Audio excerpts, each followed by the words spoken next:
চৌধুরী সাহেব, আপনার প্রেডিকশন তো ভুল হলো। স্পেন এমন খেলা খেলেছে, সবাই জিতে গেছে। তারা ওয়ার্ল্ড কাপ জিতেছে, তারা মধ্যমাঠ জিতেছে, তারা পজিশন জিতেছে, ফিফা জিতে গেছে পর্যন্ত। মানে এখন এই যে তাদের উপরে যে এত এলিগেশন ছিল যে আর্জেন্টিনাকে ফেভার করে, এখন আর্জেন্টিনা এমন মারামারি করেছে স্পেনের খেলা দেখে যে ফিফা কার্ড দিতে বাধ্য হয়েছে।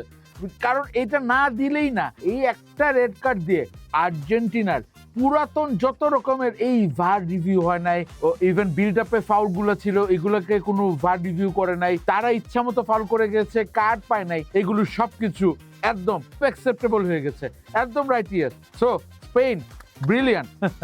আপনি তো হেরে গেছেন। আমার খুব কষ্ট হচ্ছে। আপনি হাসতেছেন কেন? আমার চেহারা এরকম, আমার খুব কষ্ট লাগলে আমার খুব হাসি পায়।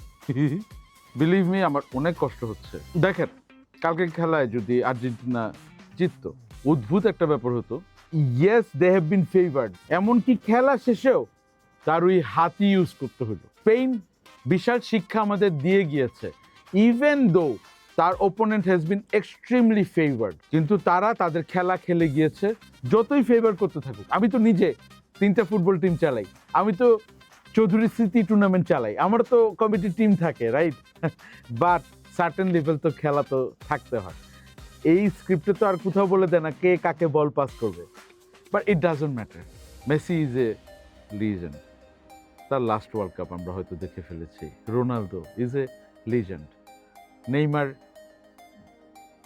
ওকে, তাদেরকে হয়তো আমরা সামনের ওয়ার্ল্ড কাপে আর দেখবো না, বা হয়তো তাদের দেশের জার্সি গায়ে আর দেখবো না। বাট এটাও মনে রাখবেন, আপনারাও লিজেন্ড।